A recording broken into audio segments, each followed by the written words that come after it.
অসুস্থতায় মানুষের শেষ ভরসা হাসপাতাল, আর সেখানেই এবার ধর্ষণের শিকার হয়েছেন এক মা।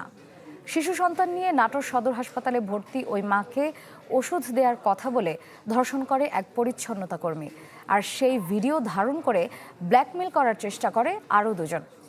এই পুরো বিষয়টি ধামাচাপা দেওয়ার অভিযোগ উঠেছে হাসপাতাল কর্তৃপক্ষের বিরুদ্ধে। নগদ নিয়ে এলো হার নামানা হার অফার। সর্বনিম্ন 10,000 টাকা রেমিটেন্স নগদে পাঠালে থাকছে স্বর্ণের হার জেতার সুযোগ। অসুস্থ সন্তানকে নিয়ে নাটোর সদর হাসপাতালে ভর্তি ছিলেন মা।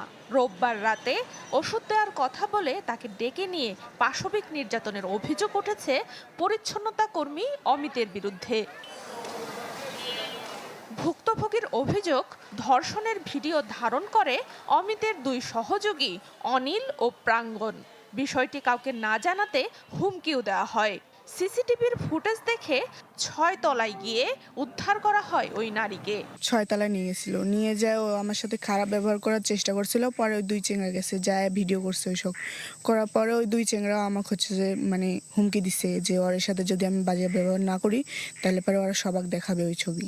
তাদের ফাঁসি চাই, কঠিন বিচার যেন হয় ওদের, এটুকাই। একটা হাসপাতাল সরকারি নামি দামি জায়গা, এই জায়গাতে এইসব কাজ কি জন্য হলো?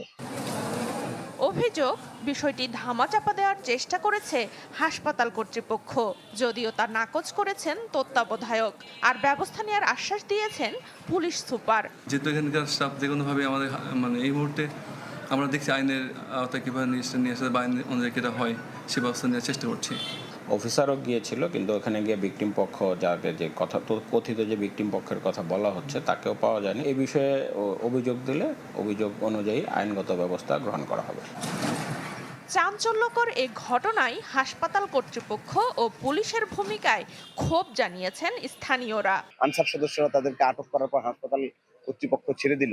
পুলিশ আসামিদের নাম জানে না, ভুক্তভোগীর ঠিকানা জানে না, তারা বলতে পারে না ঠিক মতন। তো নাটোরের পুলিশ সুপার, জেলা প্রশাসক কেউ হাসপাতাল পরিদর্শন করে না। এই ঘটনাকে নিয়ে তারা যেন ঠান্ডা পানিতে হাত দিয়ে বসে আছে। এমন ঘটনা আমরা মনে করি চরম দায়িত্ব অবহেলা। ধর্ষণের অভিযোগ ওঠার পর থেকেই পলাতক অভিযুক্তরা। Desk report, channel 24।